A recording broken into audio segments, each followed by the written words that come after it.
오늘은 75번째 출애굽기 끝나고 레위기를 공부 다시 해보도록 하겠습니다. 레위기 1장, 2장 내용입니다. 오늘은 희생제사 법률들, 희생제사에 대한 법률들, 규정들이라는 제목으로 공부해보죠.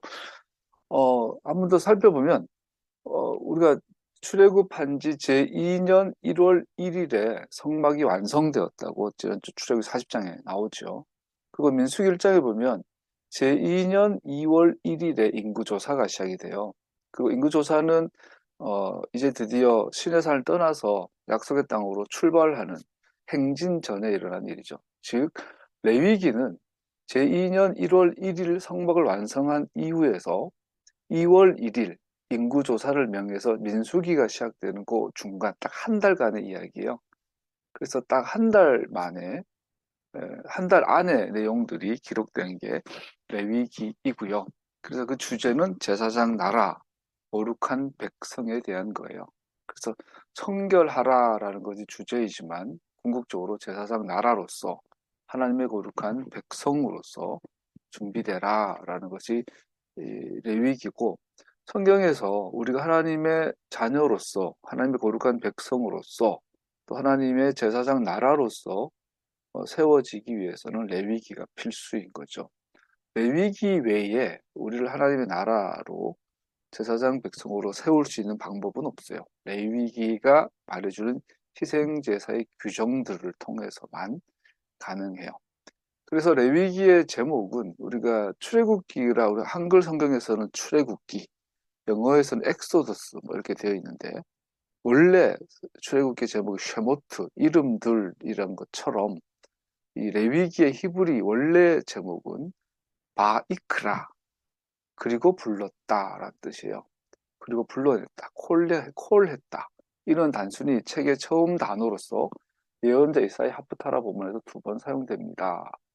이사 48장 12절 보면 내가 부른 이스라엘, 내가 이크라 한 이스라엘, 내가 그들을 불렀을 때.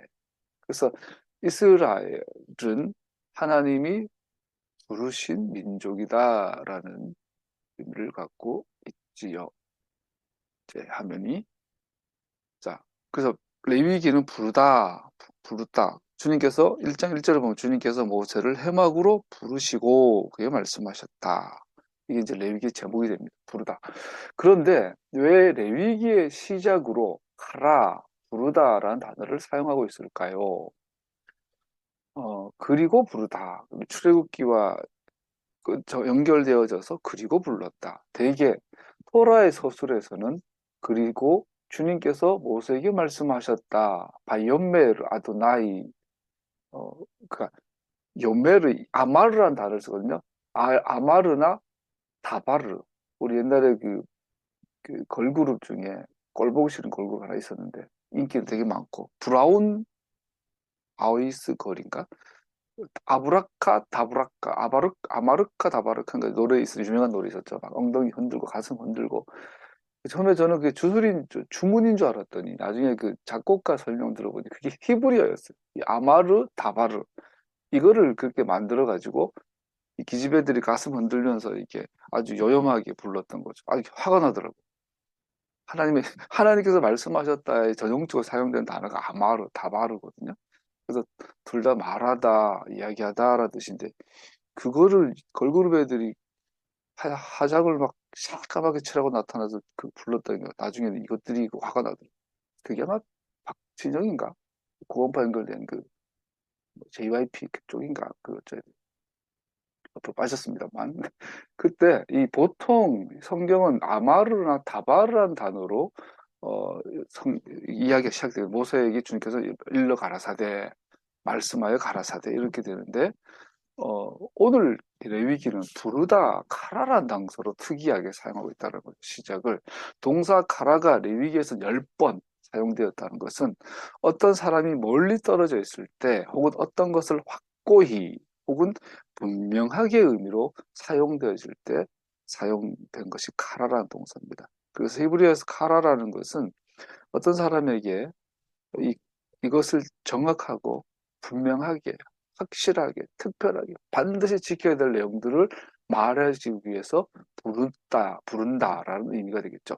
우리는 레위기에 처음부터 나올 내용들, 그렇기 때문에 1장 이하의 레위기의 내용들은 매우 중요하며 핵심적으로 중요하며, 그래서 모세와 그 나라 전체에 선언되어질 필요가 있다고 이해하게 됩니다. 이 카라라는 동사를 통해서. 그래서 레위기라는 이름 자체가 리바이트가 아니고 바이크라라는 이 책 자체가 반드시 배워라, 반드시 공부해라, 반드시 기억하고, 그리고 반드시 그대로 지켜야 한다라는 내용이에요. 이 책의 시작에서부터 성막과 성전에서 희생 제사와 그와 관련된 제사장적 의무들에 대한 법과 규정들에게 특별하게 관심을 가지고 주의를 기울여야 합니다. 그래서 예수 믿는 사람들은 성막에 대해서, 성전에 대해서, 레위기 법에 대해서 반드시 공부해야 되고 반드시 정확하게 알아야 됩니다. 미드라시 라바, 미드라시는 뭐 연구, 공부, 뭐 해석 이런 뜻인가? 어, 기록된 토라를 랍비들이 어, 자기들만의 주석을 달아가지고 이해하고 뭐 이렇게 해놓은 그런 연구물들. 나중에 이거를 다 이제 종합해가지고 달무드가 되기도 하고 뭐 이렇게 됐죠. 그 안에 랍비 아바후라는 분이 1장 2절에 대해서 이렇게 주석을 달아놓은 게 있나 봐요. 제물에 사용되어진 단어가 그 어근이 가까이 오다라는 뜻의 카라빈, 코르반이라는 단어를 사용하는 것에 대한 주석을 언급하고 있습니다. 무슨 말이냐면 1장 2절에 보면 이스라엘 자손 가운데 말하여라. 너는 그들 가운데 다음과 같이 일러라. 너희 가운데서 짐승을 잡아서 나 주에게 제물을 바치는 사람은 누구든지 해서 제물을 바치는 사람 돼 있어요. 제물.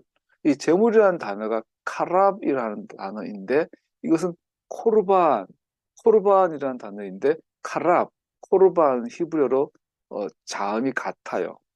코르반, 카라브, 즉 가까이 가다란 뜻이죠. 그래서 히브리어에서 재물은 가까이 가는 것을 의미해요. 가까이 가는 것은 곧 재물.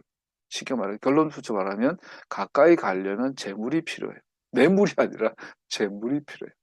동사 카라베 또한 우리 하프타라 본문에 보면 나에게 가까이 오라, 나에게 코르반 해라. 다른 말로 말하면 하나님께 가까이 가려면, 하나님 앞에 코르반 하려면 코르반이 있어야 돼요. 이게 히브리의 워드 플레이가 되는데, 사실 첫 구절은 문자적으로 당신들 중 누구나 재물, 코르반을 가까이 가지고 오려거든 야크립, 카라브 가까이 가야 한다. 요지는 하나님께 가까이 나오는 것은 희생 제물을 가지고 오므로 가능하다. 이렇게 아바후가 해석을 했다고 그래요. 이 부분은 충분히 동의가 되죠. 아, 하나님께 가려면은 반드시 제물이 필요한데 그냥 제물이 아니라 희생 제물이 필요하다. 그래서 이 그림은 무엇을 의미하는가?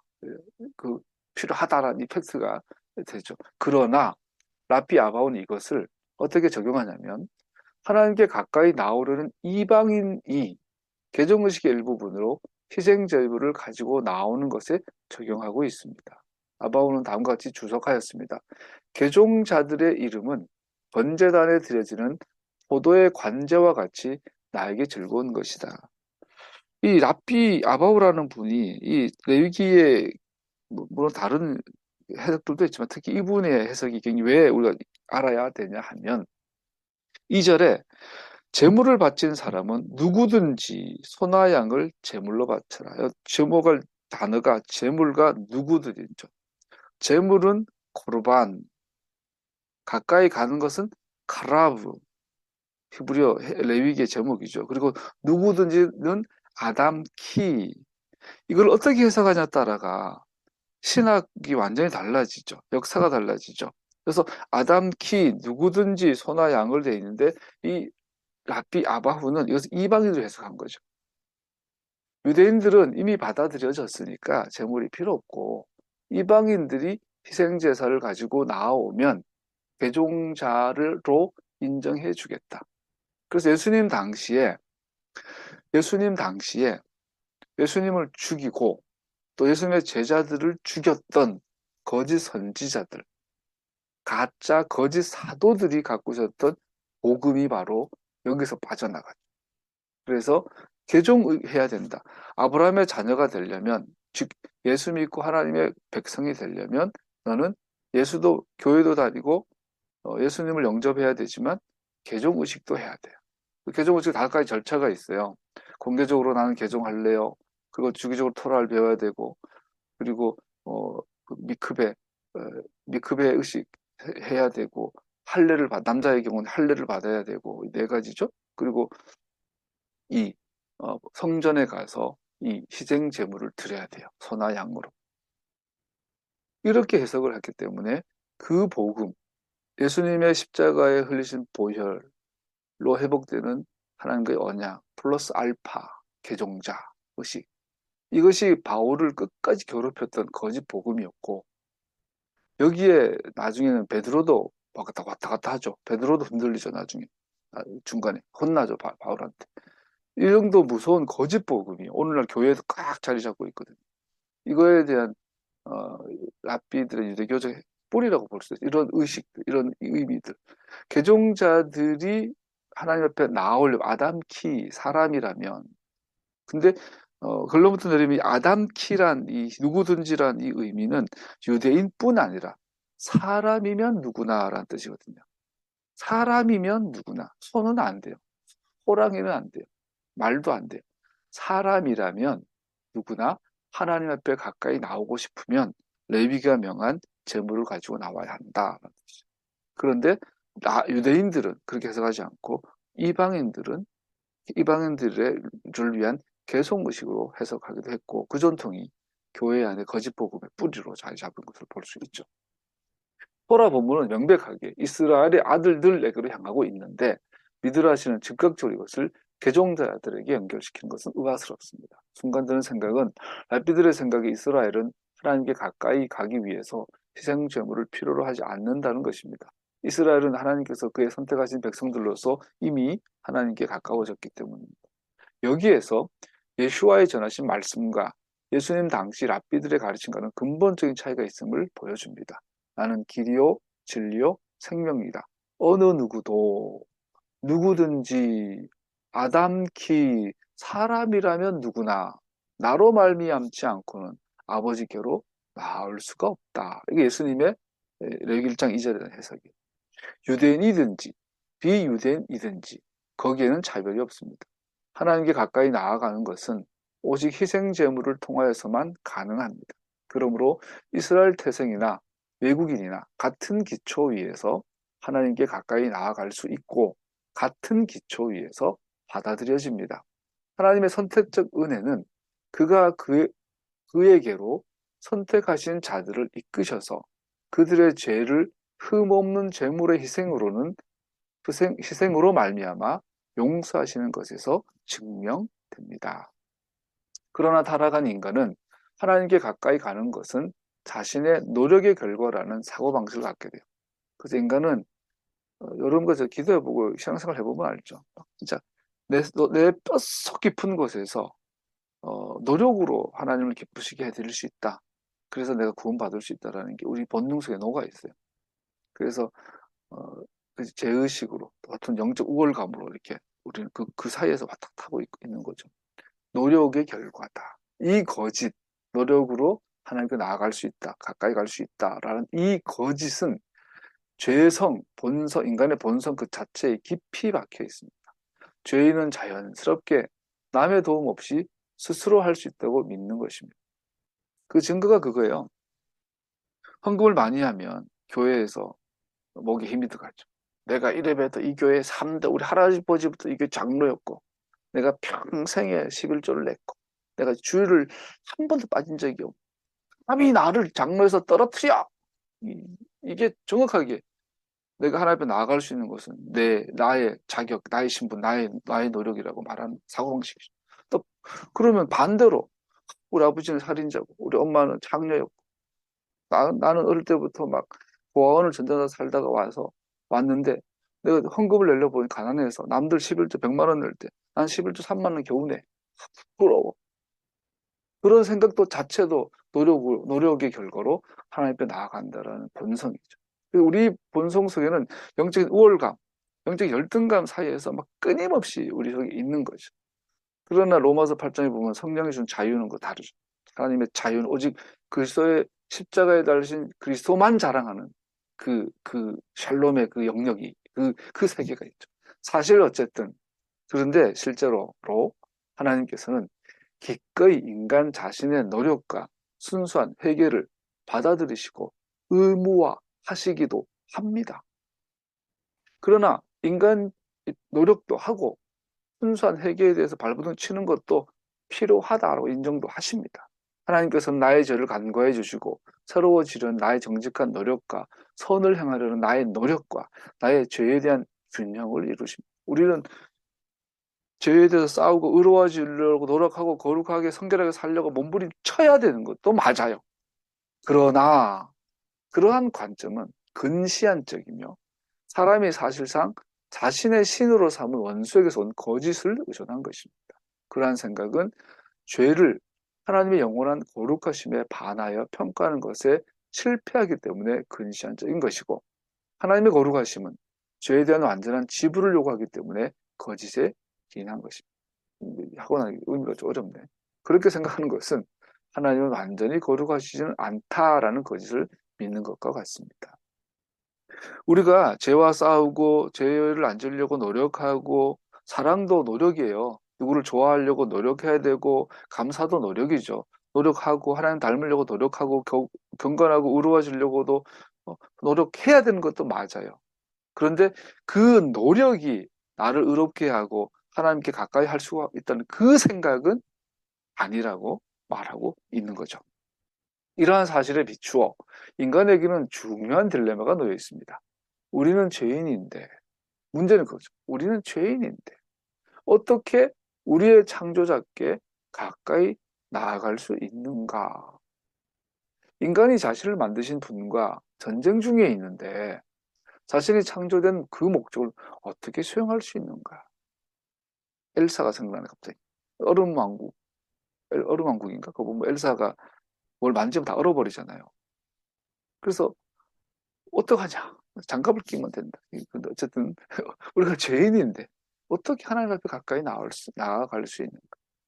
하나님이 불이라면, 열이라면 우리는 얼음왕국에 나오는 그 눈사람인데 가까이 가면 녹아버리는데 가까이 오래. 하나님을 가까이 가면 우리 눈이라서 우리 녹아버리는데 가까이 오래. 우리는 죄인인데 어떻게 하나님 앞에, 창조자 앞에 가까이 갈 수 있는가? 레위기서는 그렇게 회화적으로 말해준 가까이 가는 것, 코르반, 희생제물이라는 주제를 취합니다. 이집트로부터의 구원, 성전, 제사장, 하나님이 임재하심, 쉐키나, 이 모든 것들은 이제는 희생제사에 대한 복잡한 규정들 안에 상세하게 설명되어져 있습니다. 그러나 우리는 하나님께서 죄인들을 어떻게 거룩하게 하시고 그들이 믿음으로 하나님 자신에게로 어떻게 가까이 오게 하기 위한 계시로서 희생제사와 제사장 사역을 주셨다는 것을 공부하여 이 주제를 마음에 새길 때에만 그 말씀을 알게 될 것입니다. 제가 초벌 해석을 했더니 말이 돌아가는데 간단하죠. 그러면 어떻게 하나님 앞에 가까이 갈 수 있는가? 불가능한 일이고 있을 수 없는 일인데 어떻게 가능한가? 희생 제도를 통하여, 희생 제사 제도를 통하여, 희생 제사와 제사장 사역의 제도를 통하여 우리는 하나님 앞에 나아갈 수 있다라고 레위기는 말하고 있는 거죠. 첫 번째, 처음 설명하는 제사. 그래서 1장에 보면 번제가 나오죠. 번제. 성경의 5제사, 번제, 소제, 속죄제, 속건제, 화목제. 이 1장에서 5장까지의 내용이죠. 그 내용 중에 첫 번째, 오늘 1장에는 번제가 나오고 2장에는 곡식제물, 소제가 나옵니다. 올라, 번제는 올라라고 하는데 히브리어로 그 뜻은 전부 다 태워드린다. 전체로 불에 태워드리는 제사. 두 가지 조건이죠. 전부, 남김없이. 두 번째, 불에 태워야 한다. 냄새가 나야, 타는 냄새가 나야 한다. 1장 2절에 보면 이 제사는 짐승의 떼에서 취하라고 되어 있습니다. 가축의 떼에서, 소처럼 큰 동물들의 떼나 양의 냄새 같은 작은 동물의 무리에서 취하라고 합니다. 근데 1장 14절에 보면 날짐승의 번제, 소나 양이나 염소나 가난하면 새도 허락받았음을 보여줍니다. 그 우리가 어떻게 하나님 앞에 죄인이 나아갈 수 있는가? 희생제사 제도를 통해서 나아갈 수 있는데 그 희생제사에는 5종류가 있고 그 첫 번째가 번제다. 그 번제를 드릴 때는 소나 양이나 염소. 성경에서 양과 염소는 동일시돼요. 그래서 소나 염소, 소나 양 혹은 양을 드려야 한다. 근데 문제는 이게 비싸요. 저 어릴 때 우리 집에 소를 키우는데 한 마리에 그 40년 전 기준으로 800만 원, 그 1000만 원 엄청나게 비싸요. 그걸 드리라는 거 말이 되나고요. 그리고 염소나 양도 굉장히 비싸죠. 일반인들은 못 드리죠.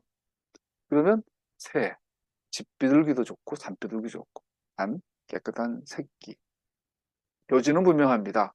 하나님께서는 모든 사람이 희생제사를 통해서 당신께 가까이 나오기를 원하십니다. 희생제사를 통해서 가라, 가까이 나오고 쿠르반을 통해서 쿠르반하기를, 하라바기를. 사람의 경제적 지위가 문제가 되지 않습니다. 더구나 핵심 문제는 희생제사 그 자체이지 가장 비싼 점을 가져오는 그 사람의 능력이 아니라는 것임을 우리는 이해하게 됩니다. 이것으로 사람이 바칠 수 있는 것보다 더 요구하며 그럼에도 결코 만족하지 못한 우상들과 자신을 구별합니다. 하나님은 그 재물을 가져오는 사람의 마음과 동기에 관심을 가지십니다. 새가 그가 가져올 수 있는 것이라면 이것은 완전하게 받아들여집니다. 새 한 마리라도 소처럼 받아준다.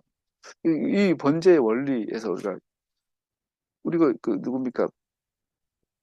우리 서해 백록담이 아니고 뭐야? 백령도 그 가다 보면 인당수에 타지 인당수 옛날에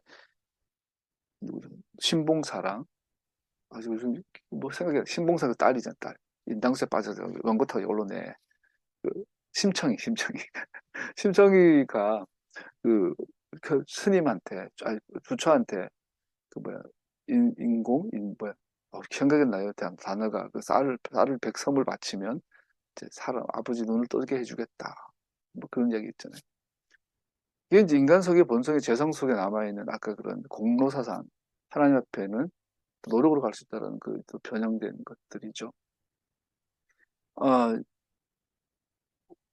그 우상이나 세상에서는 그런 원리예요. 그래서 백섬이면 아버지 눈을 뜨는데 99섬이면 물을 못 뜨는 거죠. 만약에 1000섬을 냈으면 뭐 아버지가 눈 뜰 정도가 아니라 막 심청이가 다시 살아나고 막 그랬을 거예요. 근데 이게 하나님 앞에서는 전혀 그렇지 않다라는 거죠. 전혀 그렇지 않고 우리 경전 성덕도한 신종에도 보면 에밀레종 있죠. 그게 뭐 진짜인지 가짜인지 모르지만 아, 만들어도 안 되는데 거기다가 어린아이를 집어 던졌더니 애가 에밀레 그리고 이게 신종이 됐다. 이런 그런 사고방식들 이런 식으로는 하나님 기쁘시게 해줄 수 없다라는 거죠. 왜냐하면 하나님은 그 사람의 마음, 동기, 태도를 보신다는 거죠. 새가 그저 가져올 수 있는 것이라면 이것은 완전하게 받아들여집니다. 하나님께서는 그 사람의 태도를 본다는 것은 어마어마한 선언입니다. 이것은. 전체로 태워드린 제사의 교훈은 무엇입니까? 우리 하나님 앞에 나가려면 번제라는 제도가 필요한데 이 교훈은 주님께 대한 헌제자의 완전한 헌신. 전체로 태워드리는 제사는 제의적 은유로 쉐마를 실행합니다.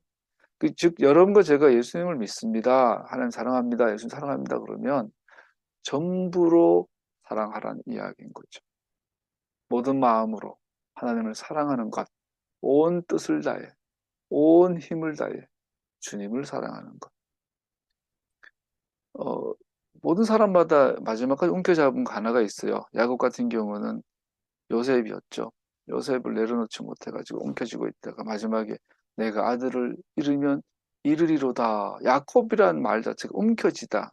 태어날 때도 엄마 뱃속에서 쌍둥이 형 에서의 발 뒤꿈치를 움켜쥔 사람이어서 야콥하던 사람인데 이 사람이 이제 나이 130이 다 돼서 죽을 때 다 돼가지고 100살이 넘어가지고 이제 내가 아들을 잃으면 이르리로다 손을 탁 내려놓지 죽을 때 손 탁 펴고 죽고 이게 이제 보여주는 글이에요. 우리가 하나님을 사랑할 때 손을 펴야 돼. 우리가 왜 거룩한 남자들이 거룩한 손을 들고 하나님께 나아가 찬양과 제사를 드려 손을 들고 여러분과 저를 하나님 앞에 다 드릴 수 있는데 못 드리는 아까운 그 마저 엉켜진 게 있잖아요. 대부분 부모는 자식들이죠. 그리고 뭐 돈, 명예, 권력, 뭐 우리 아끼는 무엇인가 있겠죠. 우리는 하나님께 하나님 사랑하고 신앙을 한다, 신앙한다라는 것은 다 드리는 것입니다. 다 드리, 완전하게 드리는 것을. 인간의 역사가 거기에 대해서 네가 네 자식을 사랑한다고? 너 한 달만 굶기면 네 새끼 삶아 먹을 걸? 이렇게 보여주는 거죠. 뭐 네가 네 여자를 사랑한다고? 로미오와 줄리엣이 시대의 사기극이잖아요. 로미오와 줄리엣이 막 정말 뜨거운 사랑한 줄 아는데 만약에 걔네들이 살아나 약 먹고 죽었다가 다시 만약에 살아나가지고 3년 지났으면 아마 이혼했을 거야. 딴 여자랑 로미오가 딴 여자 줄리엣 말고 줄리엣 언니랑 바람이 맞을 수 있고 걔들 월요일날 뭐 파티가 가지고 화요일날 눈 맞고 목요일날 둘이 뜨거운 사랑을 나누고 토요일날 자살해 주고요. 일주일 사랑이 로미오와 줄리엣 전체 스토리라인 일주일인데 일주일. 그러니까 그런 남자애들 여자애들은 금방 식죠. 또 단 거죠. 로미오와 줄리엣은 절대 사랑이 그 캐릭터가 될 수가 없어요. 가짜죠. 우리 인간의 그 사랑 그 하나님께 전체로 드려야 한다. 이게 겪어봐야 이거는 뭐 체험해봐야 그겠죠. 못 말하더라. 여러분 하나님 사랑하십니까? 전부로 사랑하십시다. 1장 9절에 보면 제사장이 똑같은 의미가 또 나와요. 1장 9절에 보면 제물을 가져온 사람 헌제자죠. 사람이 내장과 다리를 물에 씻어주면 제사장은 그것을 모두 제단 위에다 놓고 불살라야 한다. 이것이 번제인데 이는 제물을 불에 태워서 그 향기로 아주를 기쁘게 한 살라버진 제사이다. 내장과 장기들을 그냥 어떻게 물로 씻어라 돼 있어요. 저는 뭐 곱창을 개인적으로 좋아하지도 않고 곱창 생각만 해도 속이 니글니글 하거든요. 근데 이제 그 옛날 백종원 씨가 그 솔루션 할 때, 곱창집 할 때 보니까 저는 곱이라는 것 자체도 관심, 뭐 맛도 없고 그 기름기 난 걸 왜 먹는지 몰랐거든요. 그렇게 좋아하더라고 술 먹는 사람들은. 근데 이제 곱창을 냄새 안 나게 하려면 꼭 까뒤집어야 된다더만요. 곱창 그 창자잖아요. 창자를 까뒤집어 가지고 창자 속에 있는 돌기들 사이에 붙어 있는 음식 찌꺼기들을 다 홀로 씻어내고 그리고 자르고 구워야 담백한 맛이 난대. 그래봐야 그 창자지 뭐. 근데 어쨌든 곱창을 씻는다라는 것은 보통 일이 아니더라고요. 그냥 막 집어넣어 흔들어가지고 이 문대가지고 찌대가지고 된 치대가 되는 게 아니고 까디져가지고 물론 막 하고 이렇게 해야 깨끗해진대요. 이 현재자들이 소를 잡았어요. 소의 창자 길이가 어마어마하죠. 몇십 메터 되겠죠. 그걸 하나하나 까디집어 다 찢는 과정을 생각해 보세요. 양 한 마리도 창자, 소장, 대장, 12장 다 끄져내가지고 막 돌기 하나하나 묻어있는 음식 찌꺼기들, 똥가루들 다 자르고 그렇게 해서 가져가면 제사장이 받아서 번제단에 올려서 태워드리는 제사를 드렸대. 이것은 진심이 아니면 할 수 없는 행위죠. 흑멜기도 내부의 장기라는 단어는 카바드, 제사, 즉 가까이 나오다, 카랍이라는 단어와 같은 어근을 갖고 있습니다. 그러나 내부 장기들 뿐 아니라 다리들도 케라치도 씻어야 합니다. 그러면 내장과 다리를 물에 씻어주면 상징적으로 이것은 그 사람의 다리가 의미하는 것은 그 사람의 삶 전체 그리고 내장이 생각하는 것은 그 사람의 마음, 의도, 목적, 생각.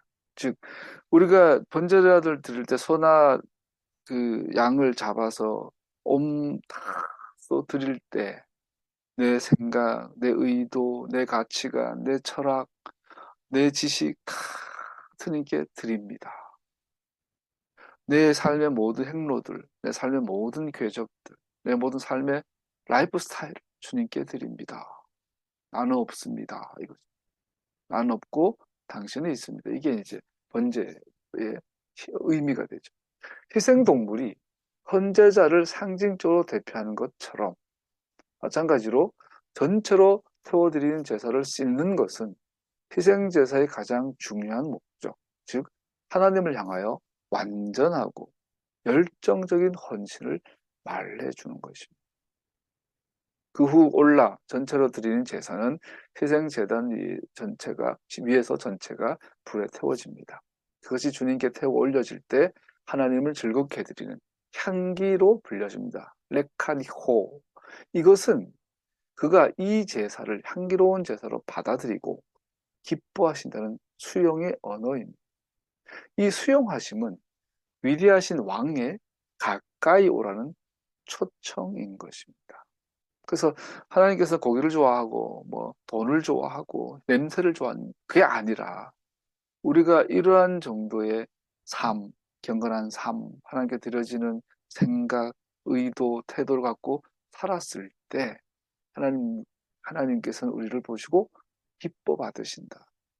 향기로운 향기라.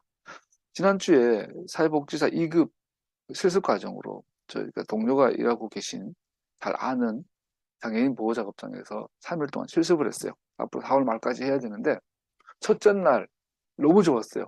왜냐하면 거기는 장애인 보호작업장은 두 가지 인과공익 관한 사업물이 있는데 거기는 저걸 하는 거예요. 그 향기 요즘 향기 갑자기 있잖아요. 향기 막 뽑아가지고 향기 나고 이런 거 조향해서 향을 받아서 그걸 제조해서 이제 납품하는 그 일을 하는 건데 첫째 날 오전은 내내 그 향수 그 뭐랍니까 향기 그거를 같이 이제 만들고 포장하고 작업한 와 오전 내내 향기에 취하더라고요.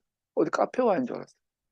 하나도 안 지루해요. 3시간 내내 그걸 하는데 너무 재밌고 옆에 처음 본 사람들하고 탁 이야기하는 것도 좋고 그날 오전은 너무 신나게 일을 했어요.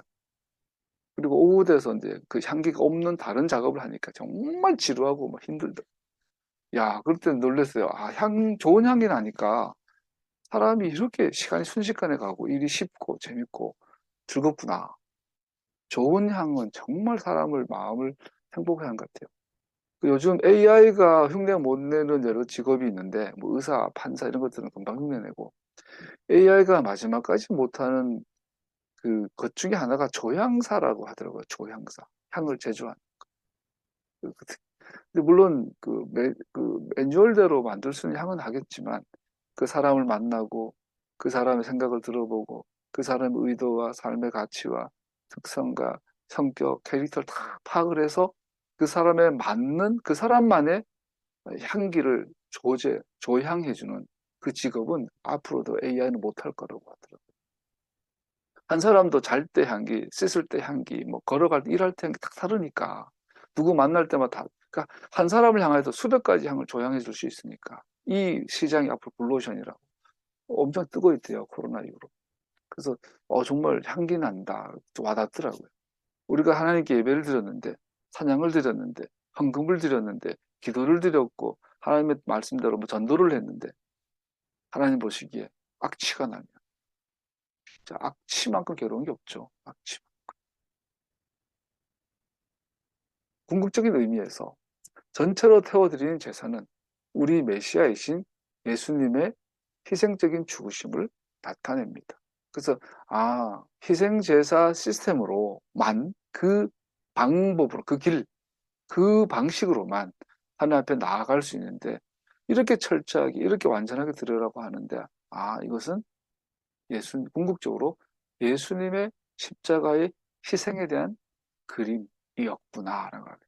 그래서 절대적인 거죠. 에베소 5장 2절 그리스도께서 여러분을 사랑하셔서 우리를 위하여 하나님 앞에 향기로운 예물과 제물로 자기 몸을 내어주신 것과 같이 여러분도 사랑으로 살아가십시오. 이 구절은 예수님의 죽음을 전체로 드리는 제사와 연결시킵니다. 그의 안에서 예수님 안에서 우리는 하나님께 가까이 나아갑니다. 예수님 안에서 십자가에서 하신 예수님의 십자가의 그 은혜 안에서 십자가를 통해서 아브라함의 언약까지 인도해 주신 그 은혜 안에서 우리는 하나님 앞에 가까이 나아갑니다. 그 안에서 우리는 하나님 임재하심 안으로 받아들여집니다. 그리고 이것은 아버지께 전적으로 헌신하신 예수와께서 자기 자신을 우리의 구속을 위해 아버지께 완전하게 드렸기 때문에 번제로 희생제물로 드렸기 때문에 가능한 것입니다. 그래서 주 예수를 믿으라 그리하면 너와 내 집이 구원을 얻으리라. 예수 믿으세요. 그래서 나오는 거죠. 전체로 태워드리는 제사는 희생제사, 번제다. 번제는 범죄함에 대해서나 다른 어떤 행위에 대해서 드리는 것이 아닌 자원하는 제사였습니다. 여기서 재밌는 건요. 번제 제사는 어떤 회개랑 관계없어요.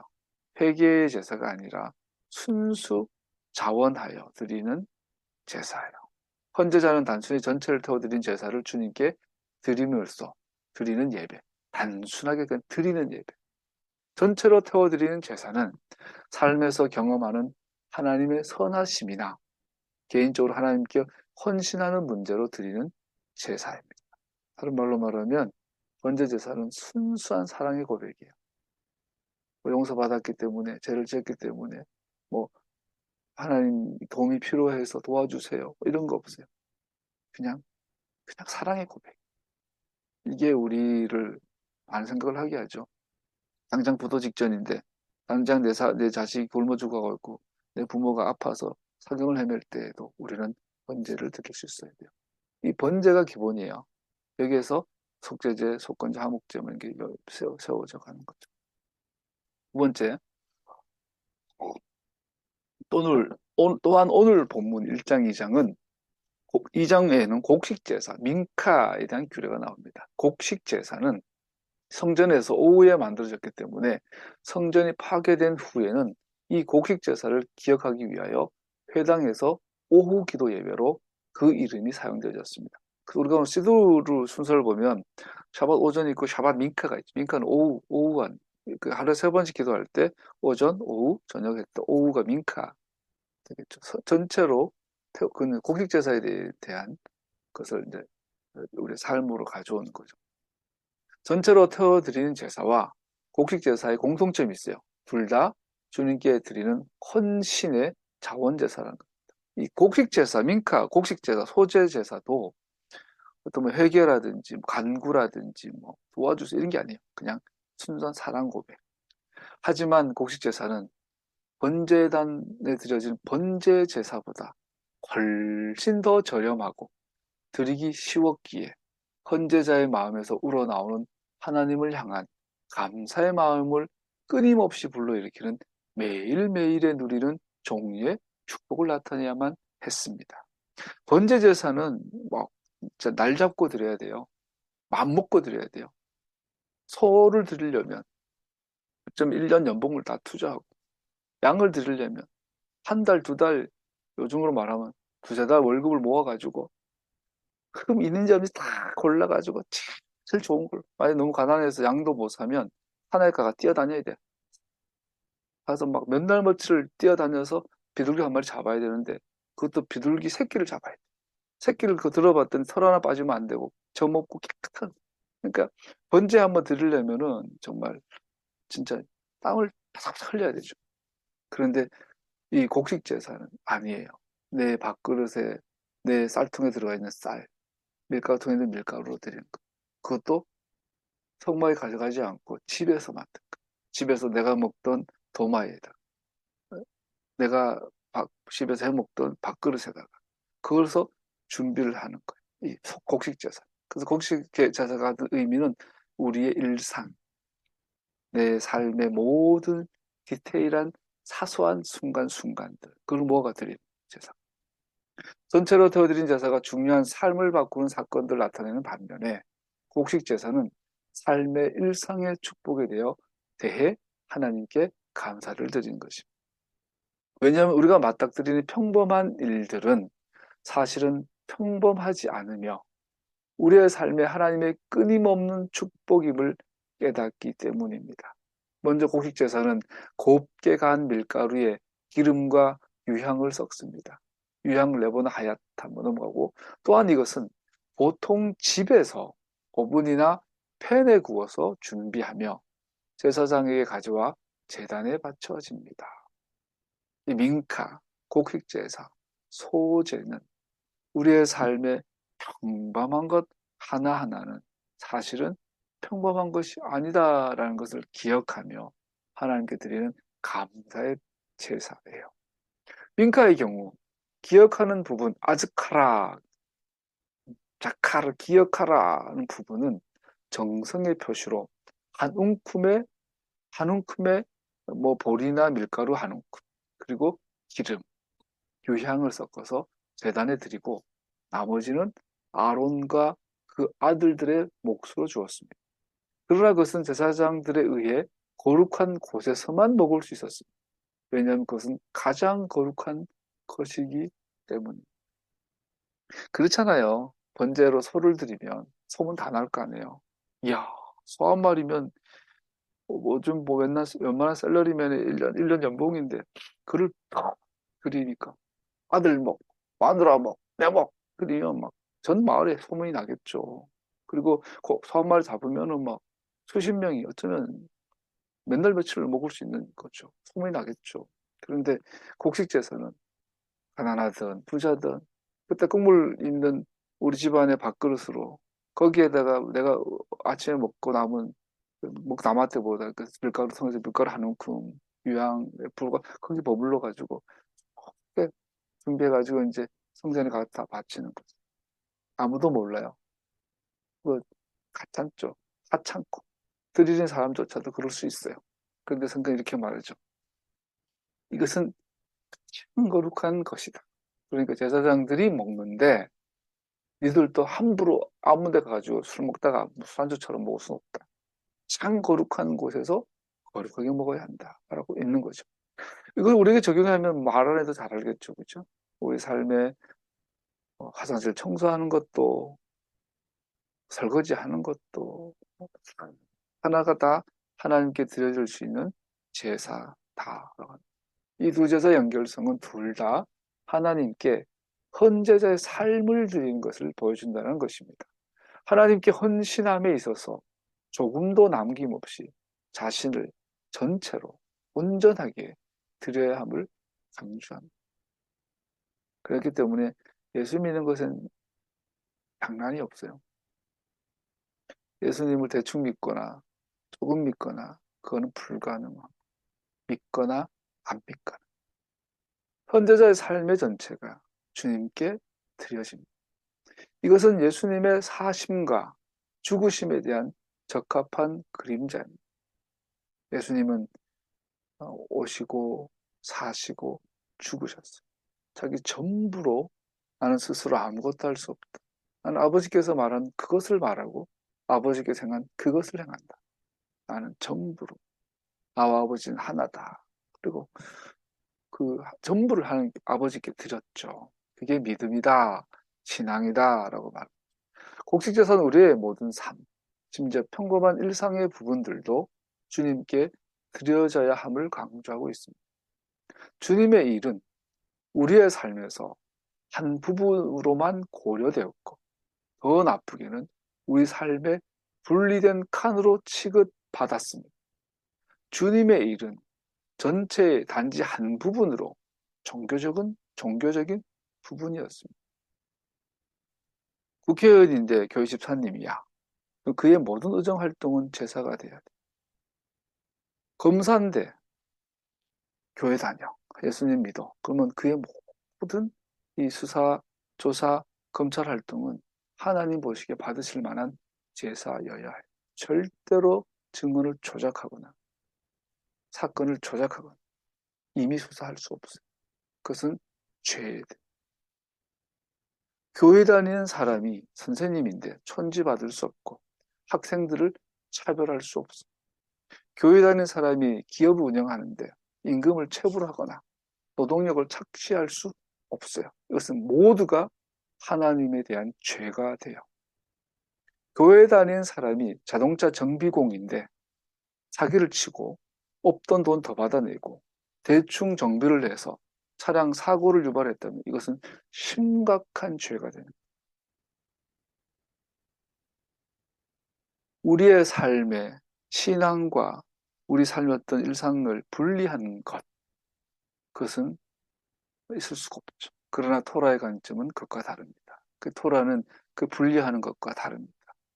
토라의 관점은 계약자의 삶은 하나님과 계약을 맺었던 즉 예수님을 믿는 믿음의 삶은 전능하신 분의 임재로 사라지며 그 전체로 그를 위한 것입니다.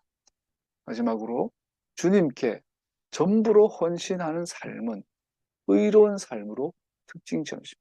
말씀 마무리하면서 생각해 볼 부분이 이겁니다.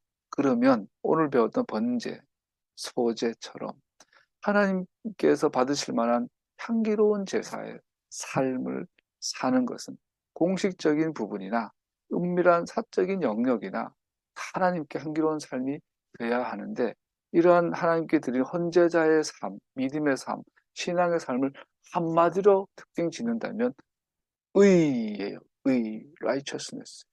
공의와 정의를 말하죠. 공평과 정의를 말해요. 내가 거룩하니 너도 거룩하여라. 지난주에 우리 대통령이 나라 팔아먹고 왔죠. 그런데 우리나라 근현대사, 특히 이제 구한말부터 한국 교회사와 함께 보면요, 정말 가슴 터질 것 같습니다. 아주 해보세요. 우리나라 구한말부터 우리나라 자체적으로 성경을 번역하고 자체적으로 교회가 개척이 되고 자체적으로 동노회가 설립이 되고 한국 교회가 성장하는 것과 구한말의 그 근대화되고 일제 병탄되고 그리고 해방 전후에 일어난 일들 전체를 한국 교회 성장사라 한국 교회사를 같이 해 보면요, 가슴 터질 것 같아요. 왜냐하면 한국의 역사는 정말 특별합니다. 여러분, 베트남 독립 역사 한번 보세요. 거기 교회가 있는가? 거기 복음이 있는가? 없어요. 위대한 호치민이라는 위대한 리더는 일어났지만 북베트남, 남베트남, 비엔남이 했을 때 거기에 복음과 관련된 내용은 없어요. 중국이 근대화되고 문화대혁명하고 뭐 거기 교회가 어디 있어요? 남미의 페루가 브라질이 그 식민지에서 나와서 독립하고 막 할 때 이상한 그 막 예수님 인형 만들고 막 카니발 축제 벌이는 거 남아 있어도 복음의 순수를 싸웠던 역사는 없어요. 일본에 있나요? 말레이시아에 있나요? 싱가포르에 있나요? 영국에 있나요? 영국은 얘네들 좀 있네요. 청교도 얘네들 뭐. 우리나라는 전 세계 세계 교회 역사에서 독특한 위상을 갖고 있습니다. 한국이 나라가 망하고 일본이 병탄되었을 때 이토부 히로부미가 초대 총리 맞죠? 우리나라를 식민지했던 초대 총리, 일본 총리 이 놈이 와서 첫 번째 한 공적 활동이, 제가 듣기로 첫 번째 한 조선 총독으로 첫 번째 한 공적 활동이 뭔지 아세요? 서울 시내에 있는 모든 외국인 선교사들과 만찬하는 거였어요. 모든 서양 기독교 선교사들 불러놓고 내가 당신들의 포교 활동을 보장하고 기독교를 인정해 주겠다. 그러니 당신들도 우리 협조해라. 그리고 테프라 기프트 누굽니까? 머리가 안 돌아요. 미작도 나오고 그러면서 선교사들 협조를 받아내요. 그때부터 다는 아니지만 대부분의 기독교 선교사들이 운영하는 학교나 교회나 이 학원에서는요, 독립운동을 지지하지 않아요. 일본의 대한민국의 이 식민지화는 한국 기독교와, 아니, 한국에 있는 복음과 일본에 있는 복음과의 싸움, 이거 뭐, 유아틱하지만 볼 수 있어요. 일본의 신토 사상이 한국을 먹은 그들의 정치고 철학이고 그들의 신학. 신토라는 것은 신의 정점에 일왕, 천왕이 있고, 만신전이죠. 그 안에 많은 종교들 포용할 수 있는 그 중에 하나가 기독교가 예수님이 천왕 밑에 있어요. 이걸 받아들이라는 게 일본 기독교예요. 이거와 신사참배에 거부하는 것은 그거와의 싸움이었어요. 그 한국계 신사참배를 가결하죠. 신사참배를 안 했던 분들은 다 죽고 쫓겨나고 변방으로 끌려가고, 독립군의 자식들은 가난하고 이완용의 자식들은 떵떵거린 것처럼 똑같아요. 그 역사가 지금까지 흘러온 거죠. 그렇기 때문에 한국은 정말 특별합니다. 한국의 독립운동 역사는 복음의 순수운동과 연결되어집니다. 그래서 한국은 정말로 하나님의 특별한 나라가 맞다고 생각합니다. 우리나라라서가 아니라. 그래서 오늘날 이런 모습들, 특별히 윤석열을 통해 가지고 친일파들이, 매국노들이 전면에 드러나고, 이거 한국교회의 뒷배를 갖고, 한국교회의 가장 큰 뒷배를 얻고, 윤석열 무속과 우상숭배와 사기와 거짓 기만, 비열함, 그리고 매국, 민족 반역, 이게 다 윤석열 정부가 있고 이거를 지지하는 한국 기독교 세력. 이 그림을 한번 보세요. 오늘 번제와 소제 정신이 살아있는 거. 이건 아닌 거죠. 이건 아닌 거죠. 예수 믿으면 절대 그럴 수 없죠. 예수 믿는 국회의원이 저런 식으로 할 수는 없죠. 예수 믿는 집사님, 권사님이 그렇게 할 수는 없죠. 반포고등학교 교장이 나와가지고 머리입니다. 머리입니다. 뭐 그 어느 게 집사인지 권사인지.